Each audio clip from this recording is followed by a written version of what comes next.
Hi, Dr. Joel Parker here. Today I'm going to be talking about what I call random acts of validation. Now this title came up when I observed on staff surveys, and the thousands of them that I've reviewed through the last 9-10 years, is that staff often feel that they're unappreciated. They often feel that the doctor or the manager, all they do is they point out everything that's wrong. Now, where that comes from is, as clinicians and technicians, is that we are trained in vet school and technician school to find things wrong with patients.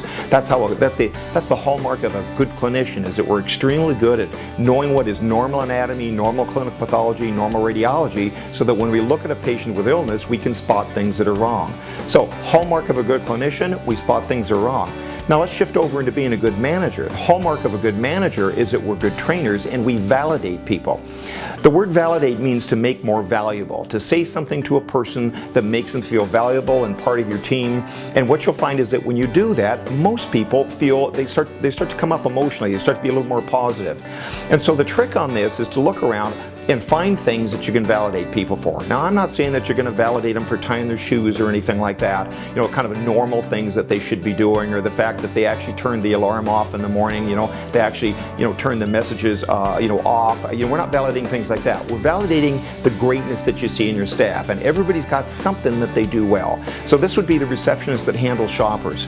That their conversion rate is 8 out of 10 shoppers, they book an appointment. And you'd walk up and say, "Hey Nancy, just to let you know, you are awesome at handling shoppers. I'm so happy to have you on my team. Thank you so much." And then quickly walk away. You don't need to hang in there and make a big deal on this. With technicians, you can validate their technical abilities. The ones, their ability to toss a catheter from 50 yards into a dehydrated diabetic cat.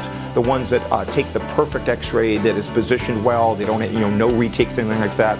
So what I want you to try today and tomorrow is just random acts of validating people, even right down to the kennel person that cleans a great kennel. You know what that's like? Perfectly clean, ready to go, ready for the next patient.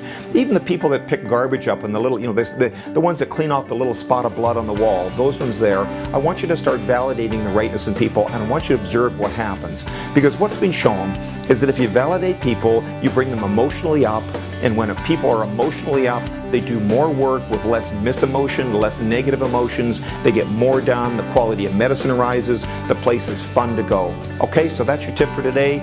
Try some random acts of validation and see what happens.